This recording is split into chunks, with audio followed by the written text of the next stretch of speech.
place really is hard to get to. And, Paimon wasn't the only one who saw that weird thing up there, right? All those eyes inside of it? Talk about creepy. I believe that's how the ruler of death keeps an eye on Teyvat. Quick, this way! We're almost there!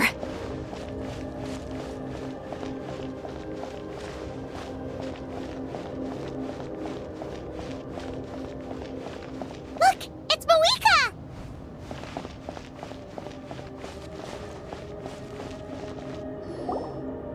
I have grown weary of the endless wait. The fate of this land is of no interest to me anymore. However, you humans managed to meet the expectations of the heavenly principles. For that result, you deserve praise. Mavuika, as the price for using my power, I shall now bear witness to your death, and with you, the war that your nation has waged for more than 1,000 years shall meet its end. Mavuika! You got here sooner than I expected. What are you doing? Closing the final chapter on the plan that has consumed Natlan for 500... No. For the entirety of our history. We've eradicated the Abyss from Natlan. But its power remains in worlds beyond Teyvat. Tremendous and unyielding. Only by completely restoring the Night Kingdom can we defend against its corrosion in the long run. But the architect of the Night Kingdom is near her end. She lacks the power for such a task, and worse still, if her life force is depleted, the rules of Natlan disappear along with her. We have no need for the Ode of Resurrection right now. But it remains Natlan's strongest defense should the Abyss return one day. So, you're planning to... Yes. My plan is to once again place my life within the sacred flame. 500 years ago, I gave my life for the chance to be reborn in this era, a chance to see all my plans to completion. And now, to sustain the Lord of the Night, I will give my life once more. I respect your decision, Mavuika. But this method requires an immense sacrifice. The flames of your life force are exceedingly strong. But a life sustained by fire is one destined to die out one day.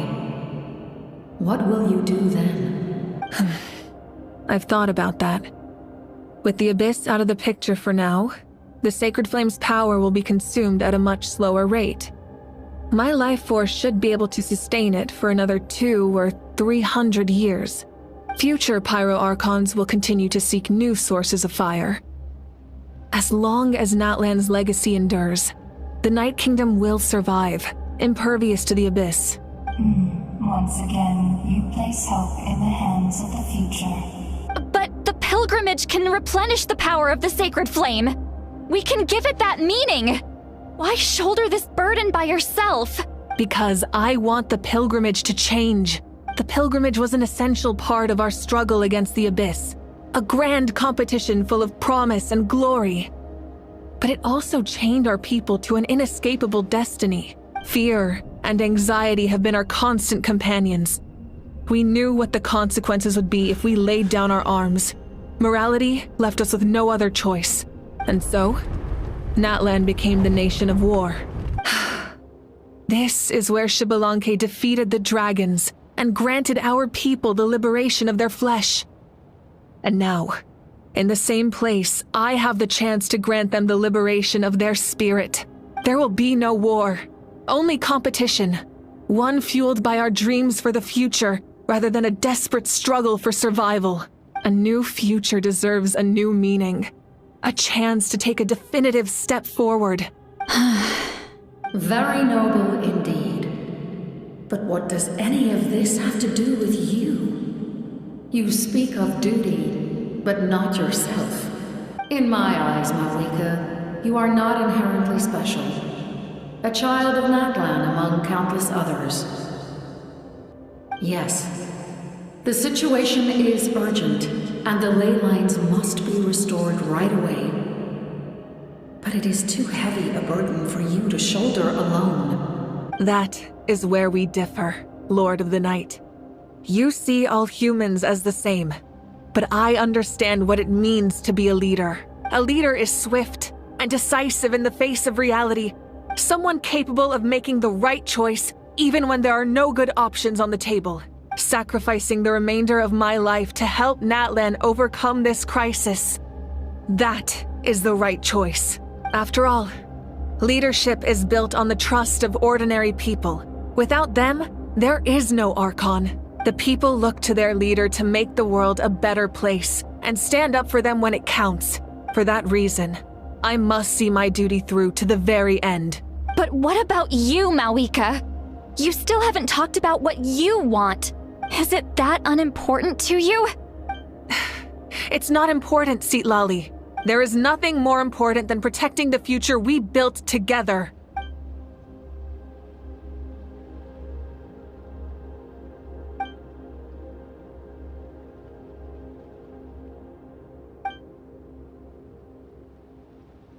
I shall accept Mavuika's sacrifice for the Lord of the Night as her death, and I will bear witness to the very end. Thus concludes the deal I made with Xbalanque several thousand years ago. Lord of the Night, you may now begin.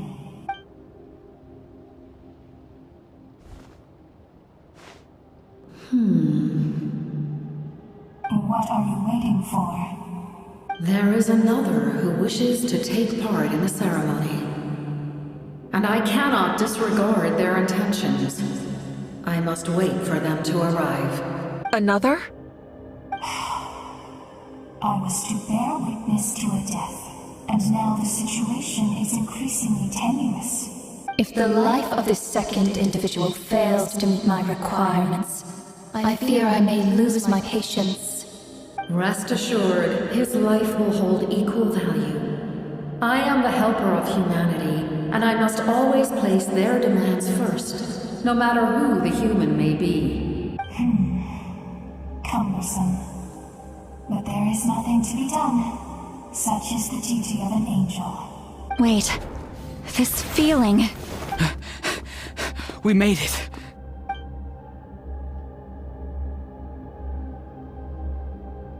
Thank you for showing me the way. The captain? The other individual you mentioned. It was him?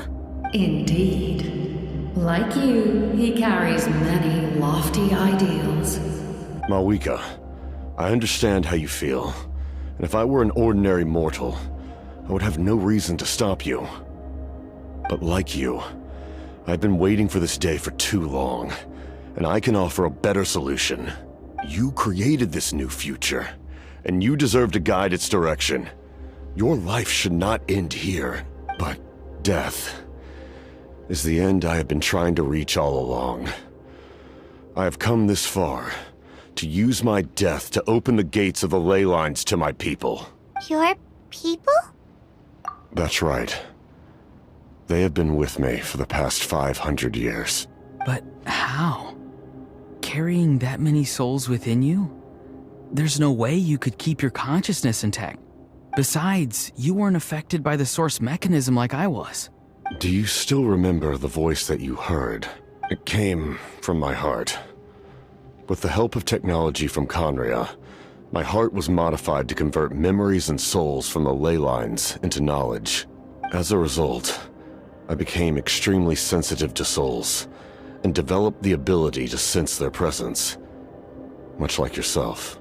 After encountering countless lost souls during the disaster 500 years ago, I forsook the capacity for knowledge granted by the modification, and used my heart as a vessel instead. The lives of my comrades, as well as many Natlanese, have been stored here ever since. And you want to send them home? Yes. The ley lines will not accept them. But by merging my existence with the Lord of the Night, I can become master of the ley lines and change the rules entirely. He expressed this to me, and I agreed. The captain envisions a kinder and fairer set of rules for humanity. Challenge the authority of the ruler of death. In a word, His goal is revenge. Revenge? After all, it's because of her that I bear the curse of immortality, the curse of absolute life. I now understand that which you seek. Then, bear witness to my resolve and hatred. The people of Conria committed grave sins.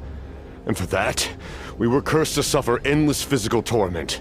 Cursed to witness the demise of everything we held dear. But most of us were innocent. Most of us knew nothing of the Five Sinners' exploitation of abyssal power. Myself included. If I sacrifice my life for the Lord of the Night, you get the death you desire. But, at the same time, the curse of immortality would negate the very death you seek. Left unresolved, that paradox could uproot the natural order of this world. Even you, great ruler of death, lack the capacity to bear the consequences of that outcome. Your curse is now the tool with which I will overturn the oppression of the gods. This is my challenge to you. Forsake one of your rules. The choice is yours. Your new heart has limitless potential, and you have wielded it with bravery and honor. I grant you the title of Sentinel Knight. Like the four pillars of strength, you will continue to safeguard the glory of Conria. The glory of Conria. Our land, our dignity, and every comrade who fights alongside us. The Night Kingdom is almost destroyed. Our fallen soldiers, your comrades, they have nowhere to go. What are you doing? Are you taking all their souls with you? You're just an ordinary person. You can't bear that kind of burden. No hero should have to wander alone.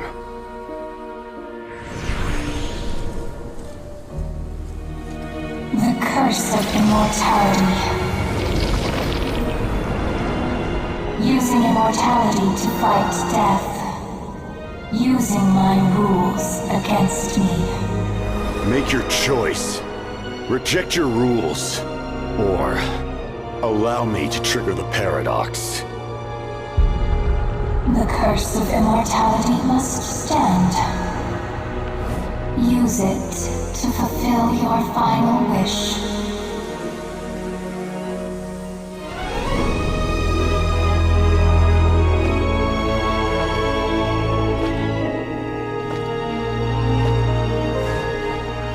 Well fought, my lord.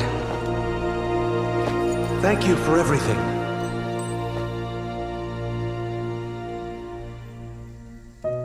This time, let's go together. Yes. Let's go together.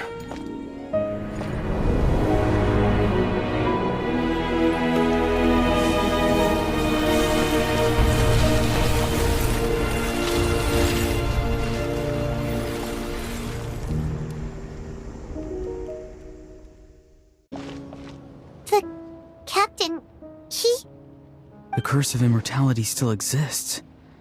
Does that mean the captain will never move from this place? Lord of the Night, is the captain still with us? There is no need to pursue traces of him. For those cursed with immortality, release from the mortal coil is the greatest form of peace. Even so, please pass on my gratitude. His long journey has finally come to a close. I suppose this is a happy ending for him. I cannot imagine how much pain he endured over the past 500 years. Or how much strength it took to never stray from his goal. There's something I've been trying to figure out. I don't think I ever saw him sleep. I tried to ask him about it on the way here, but he didn't answer. Just like always, he never talks about himself. It's probably due to the voices. When souls merge in a single being, Their voices echo endlessly through the mind. Souls that retain memories of their death often scream and wail in despair. Considering the number of souls inside him, that effect would be even greater. So, over the past 500 years, he didn't sleep? At all?